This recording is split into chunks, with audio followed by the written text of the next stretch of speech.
Jesus. Boya, film d'une nuit troublée. Boya, a night under high tension. It was at about 8 p.m. as Boya inhabitants were going about their daily activities and football lovers glued to their TV sets when the heavy gunshot started.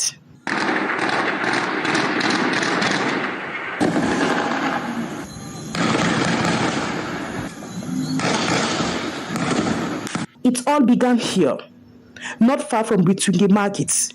Presumed separatist fighters opened fire at defense forces who were on duty in patrol. The exchange of gunshots paralyzed the entire city of Boya. A total of 5 cars set ablaze and 5 persons dead. Muliko, St. Luke, Checkpoint are the most affected neighborhood. The presumed separatist fighters' attack is coming at a time the population had started enjoying calm and serenity in the southwest region. At the time, the people of Ndu and other parts of Ndonga Mantung division are gladly awaiting the construction of the Ndu-Nkambe stretch of the ring road. An armed gang a few days ago attacked the equipment pole of the construction company carrying out the works. Reports say the incident occurred in the wee hours of Wednesday breaking Thursday by people said to be speaking the Limbum dialect of the local people. They burnt down 2 heavy-duty equipment, and for those that resisted the flames, the tires were flattened with bullets and the windshield shattered. The night watchman on duty was severely beaten up and sustained life-threatening injuries. The divisional officer for Ndu, Shuaibu Adamu, led a delegation of administrative, municipal and security authorities to assess the level of damage at the site. They later held a crisis meeting, after which they appealed to the population to collaborate for the realization of the project so dear to them, expected to spring up their economy and local development. Apart from this Kumbondu-Nkambe stretch, the ring road is expected to cut across 6 of the 7 divisions of the Northwest region promised by President Paul Biya over 35 years ago, with the exception of Momo Division. Out to regulate the road transport sector and secure lives during end-of-year festivities, the police discovered that most cars and motorbikes circulating in the city of Yaoundé had fake documents. Many fake documents. Driving license, receipt of transport license, all the documents, grey card. So we decided to put a final stop to that phenomenon. And their hunt's engine fell on these 2 individuals, considered to be the main actors championing the fictitious activity in Koron, Monti and Komu, arresting them on January 17, 2024. We took firstly Mr. Jean-Claude and later George, with more than 700 fake documents in his house. We have many stamps, many fake stamps. We have just only one regret, because there is a third person in that gang that is still going, but I think that we are very close of him and we will take him. And these are the production equipments, a computer and a printer, as well as stamps of different transport authorities. Presenting them to the press this January 29 at the Central Police Station number 1, fish out more of such criminals. We need information to fight against all the criminal phenomenon. We have green numbers, 1,500. We have 117 collaborators that are in the different units in the town. And if you give us a good information, we will use it efficiently to fight against criminality. The presumed forgers remain behind bars to face justice.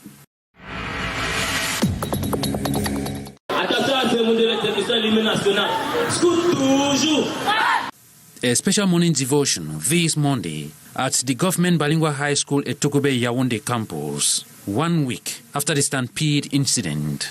The young learners who all tried, arriving on time, paid keen attention to the flag hoisting exercise and the singing of the national anthem. Notre joie et notre vie, et le grand honneur. The school authorities hammering on discipline as the watchword. We'll continue to say that discipline is the number one key to success. You must remain disciplined for you to be able to succeed in your academics. So we want to call on you to continue to remain disciplined, keep your classes clean, keep the environment clean. For those of you who were at the disciplinary council for last week and had some days of punishment, you are going to start your work this morning. And moving from one class to another, this January 29, we're visiting conscripts of the Cameroon Civic Service to sensitize the students on civic values. You are preparing yourself for tomorrow, and your parents are counting on you to be proud. Your father will be proud tomorrow to say, this is my daughter, this is my son who went to school and today is a minister. If you are not disciplined, I can assure you that you will not be able to get there. Beyond the physical commitment, the teachers and students seek God's intervention to prevent any of such bad incidents within their teaching and learning milieu. And it will never happen again. It will never happen again. These students picked from different schools in Douala see bilingualism as a way of enabling Cameroonians to integrate, share their joy, worries, and live without any complex. Bilingual student in our classes and in our school. Me, I appreciate because I am bilingual. Dans notre classe, nous parlons en anglais et en français. We speak both in English and French, and that is what encourages bilingualism. C'est ce qui encourage le bilinguisme, non, pas seulement en classe, mais aussi dans la société.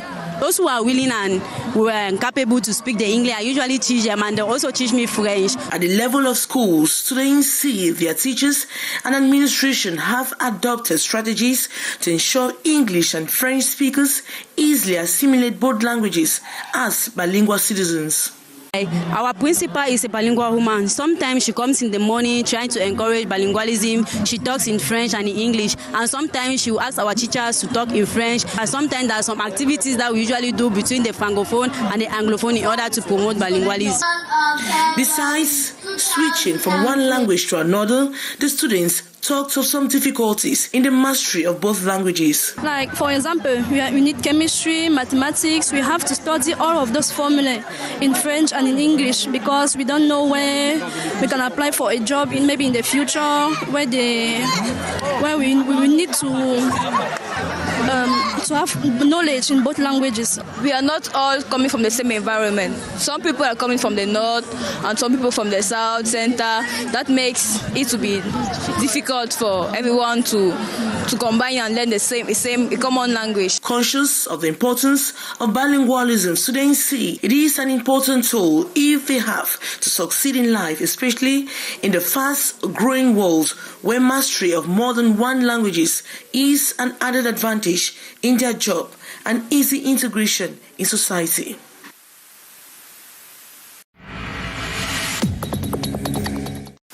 The implementation of bilingualism academic system where the English and French subsystems are locked within the same campus to facilitate the teaching and learning process of young Cameroonians is an age-old concept adopted more than 20 years back by Cameroon. Despite its implementation, some experts still continue to question its form and content that trains effective bilingual children. If we look at how classes are placed, you cannot have a distinction between Francophones and Anglophones. So when a school is called a bilingual school, you have both sections, but students are inside, you cannot distinguish them. It may not be 100%, but they are doing their best. Children are expressing themselves in French and in English. In a bilingual campus where Francophones have their section of Francophones have theirs, or when classes are mixed up, how does a bilingual school operate? In the Anglophone section, you have English teaching, and in the Francophone section, you have French teaching. But in schools that have bilingual program, you have both French and English in the same class. Yeah, we need effective teachers to effectively impact the noise to the children. Some bilingual secondary and high schools have gone as far as adopting new strategies for effective training of students in both languages. And in Francophone section, we have the subject Anglais. And in Anglophone section, we have subject French. But both teachers make effort to speak French and to speak English. And the administration staff like me, I make my speech in French and in English. Many still maintain the absence of a clearly defined language policy is still seen as a handicap. Renovated and equipped with new computers and books, this multimedia center and library at the School of Agriculture in Bombari in the Mongo Division will serve to improve the reading and research culture of the future agricultural experts. According to management of the institution, these ICT tools will fill gaps in terms of teaching. Computer is also a module in our training. So above the training, our youth have the opportunity to open themselves to the world, to acquire the knowledge. They have also a library where it is comfortable, it is easy for them to learn and to open themselves to the world. The Multimedia Center of the Agricultural School is a gift from a local elite from the area, Olivier Belle, who has developed interest in agriculture and understood the importance of contributing to the growth of such an institution. Students are elated by the gesture. IT is like the center of all aspects of life. You know, in agriculture, you need IT. In medicine, you need IT. In every form of life, you need IT. So we are so pleased to receive this great gift at this season because it's very necessary for our research in this school.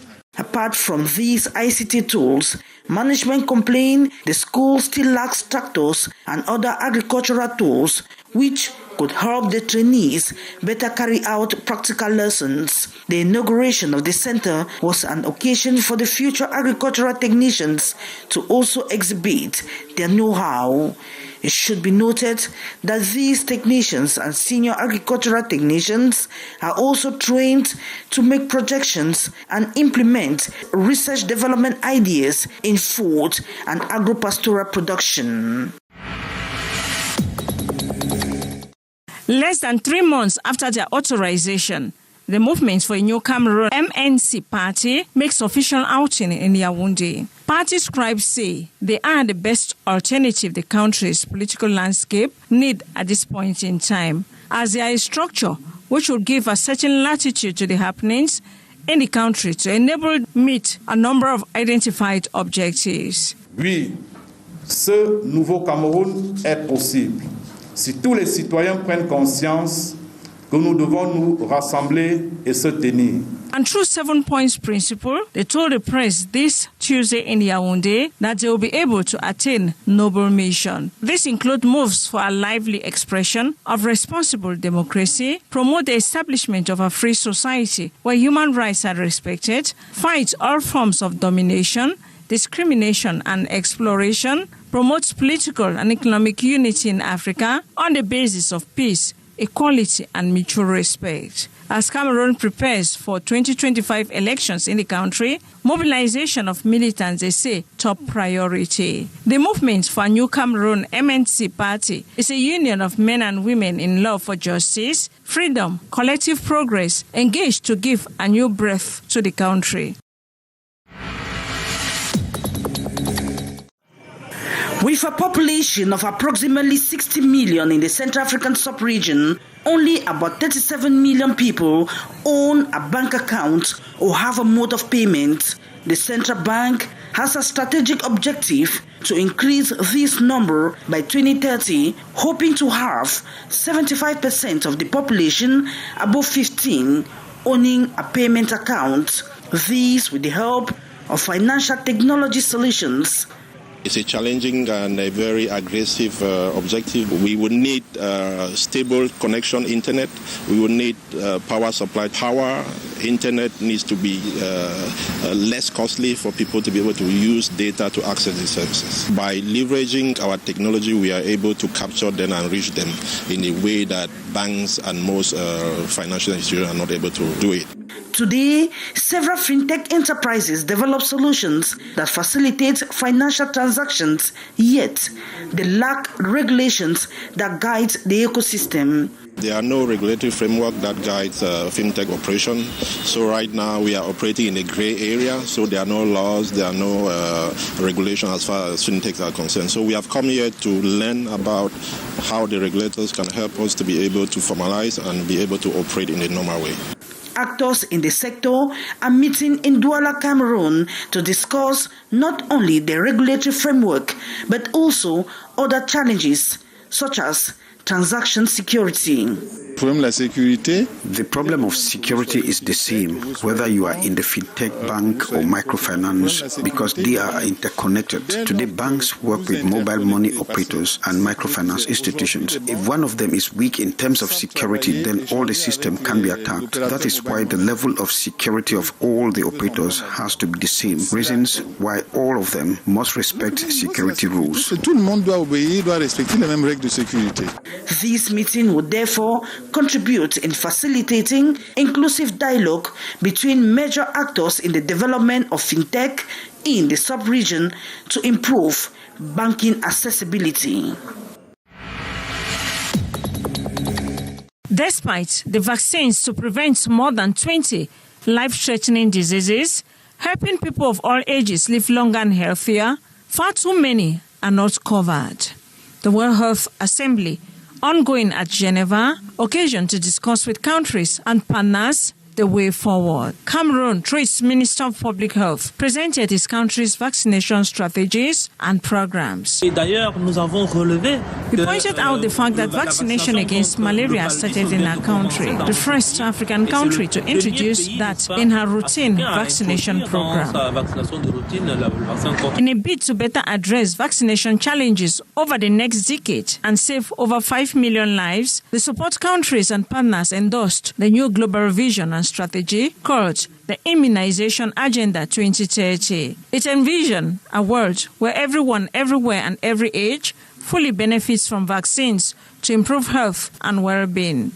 It underscores 4 core principles: people in the center, led by countries, and implemented through broad partnership and driven by data. In line with this, the 12 African ministers with high malaria prevalence rate will be meeting next March in Cameroon to understand Cameroon's experience on the field. Immunization is an investment for the future, creating a healthier, safer, and more prosperous world for all.